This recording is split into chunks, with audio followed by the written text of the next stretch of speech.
Alors, petite actu sur briscar.com, une voiture électrique, une batterie consomme autant d'eau que 10 avocats. Alors, what the fuck ce titre?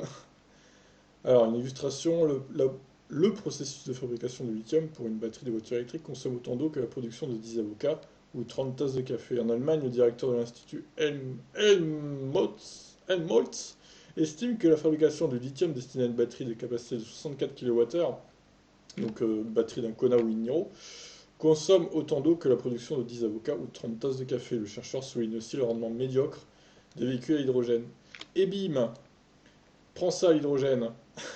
Souvent pointé du doigt par les sceptiques et autres détracteurs de la voiture électrique, le recours aux terres rares, les conditions d'exploitation des ressources ou encore la consommation d'eau font partie des arguments souvent annoncés pour démontrer que le marché n'est pas aussi vertueux que ses promoteurs veulent le faire penser. Et pourtant, une batterie lithium-ion ne contient aucune terre rare, au contraire d'un pot catalytique monté en série sur les véhicules thermiques. Seuls les moteurs à aimants permanents adoptés par une majorité de constructeurs, à l'exception de Renault et de sa citadine Zoé, font appel à ce type de ressources. Des ressources dont l'exploitation de mieux en mieux contrôlée, et ce afin d'assurer leur traçabilité. Ça, je savais pas du coup que les batteries lithium-ion n'avaient pas de terre rare en fait.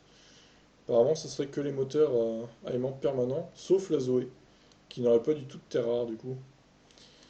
En matière de consommation d'eau, la production du lithium, le métal indispensable à la confection des batteries, Maximilien Fichtner, directeur de l'Institut Helmholtz, spécialisé dans le stockage d'énergie basé à Ulm, nous offre en cette fin d'année un éclairage nouveau grâce à un comparatif inédit.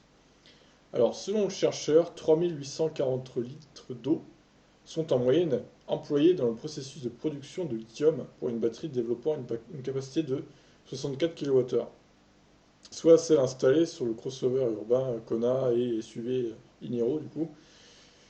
Une quantité d'eau par ailleurs nécessaire à la production de 10 avocats, d'une demi-paire de jeans ou l'équivalent de 30 tasses de café ou 250 grammes de viande de bœuf. Alors ça me paraît être beaucoup d'eau quand même pour 250 grammes de bœuf, mais bon, pourquoi pas.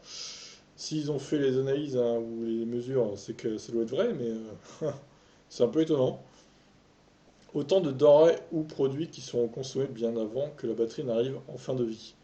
À raison d'une autonomie de 450 km WLTP et de 2000 cycles de recharge-décharge, l'accumulateur pourra théoriquement permettre de parcourir quelques 900 000 km. Théoriquement. Ça serait beau hein, que le Kona puisse faire 900 000 bornes, hein, mais bon, j'y crois pas trop. On verra. Monsieur Fichtner, de s'étonner, il manque un mot là, auprès du magazine. Ah, les noms allemands, j'en peux plus. Du magazine allemand auquel il a accordé une interview que le public ne parle jamais du lithium présent dans les ordi portables ou les téléphones portables, mais soudain c'est un problème avec les voitures électriques. Ça c'est bien vrai par contre.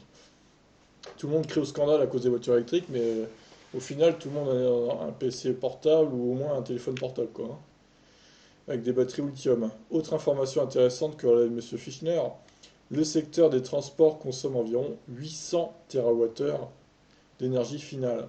En électrifiant tous les véhicules, le parc consommerait environ 200 TWh en raison de l'efficacité plus élevée de la chaîne de traction à batterie. En revanche, les voitures à hydrogène dotées de piles à combustible consommeraient environ 1000 TWh d'énergie.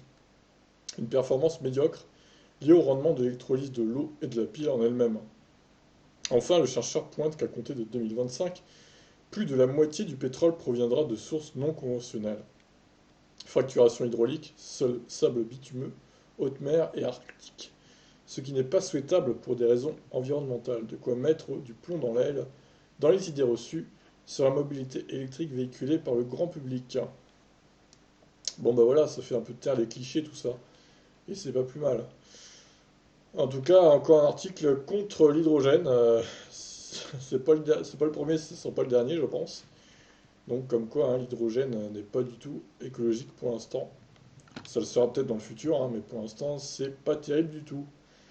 Donc voilà ce qu'on pouvait dire hein, concernant les consommations d'eau pour les batteries lithium-ion. Je vous laisse réagir. Ciao.